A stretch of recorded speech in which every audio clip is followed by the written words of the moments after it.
தாவேகாவுக்கு காங்கிரஸ் 5 இடங்கள் கொடுத்தும் 2 கம்யூனிஸ்டுகள் சேர்ந்து 4 இடங்கள், மொத்தம் 9 இடங்களா, விடுதலை சிறுத்தைகள் 2 இடங்கள் கொடுத்து 11 இடங்கள் கொடுத்தும் அவங்க சிக்கலில் தாங்க இருக்காங்க.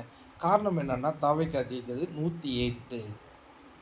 இப்போ காங்கிரஸை இணைங்களேன் 112, 2 கம்யூனிஸ்ட் இணைங்களேன் 116, விடுதலை சிறுத்தை இணைங்களேன் 118.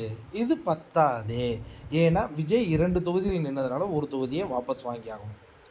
அப்போ 117. இது சரி வராதே.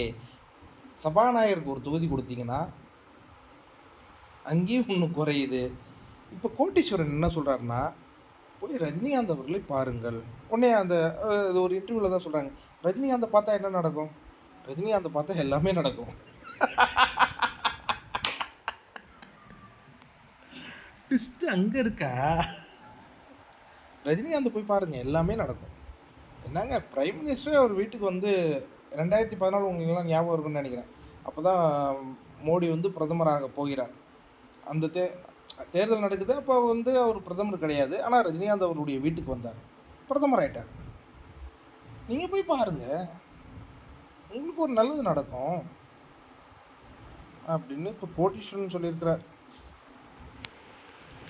வாங்கடா, கடைசியில் ரஜினி என்னும் மாபெரும் மனிதன் தான் எல்லாத்தையும் தீர்மானிக்க முடியும். இன்னொன்று என்ன தெரியுமா, இவங்கெல்லாம் நினச்சிட்டு இருக்காங்களே, கம்யூனிஸ்ட் ஆதரவு கொடுத்துருச்சு, விசிக்கு ஆதரவு கொடுத்துருச்சு, காங்கிரஸ் ஆதரவு கொடுத்துருச்சின்னு. அதுக்கு பின்னாடி ரஜினிகாந்த் தான் இருக்கார். அது தெரியாத அந்த தற்குறிகள் இப்போ வரையும் ரஜினியை விமர்சனம் பண்ணிகிட்ருக்காங்க. ஏண்டாடே, நீங்கள் அங்கேருந்து எடுத்துகிட்டு வந்த ஆட்கள் எல்லாம் மு.க. ஸ்டாலின் கூட இருந்தவங்க. ஒரு வார்த்தை அவர் சொன்னால் ஒருத்தவங்களும் ஆதரவு கொடுக்க மாட்டாங்க. அப்படி இருந்தும் உங்களுக்கு ஆதரவு கொடுக்குறாங்க அப்படின்னா பின்னாடி தலைவர் இருக்கிறார். தலைவர்னா இவர் இல்லை, ரஜினிகாந்த் இருக்கிறார்.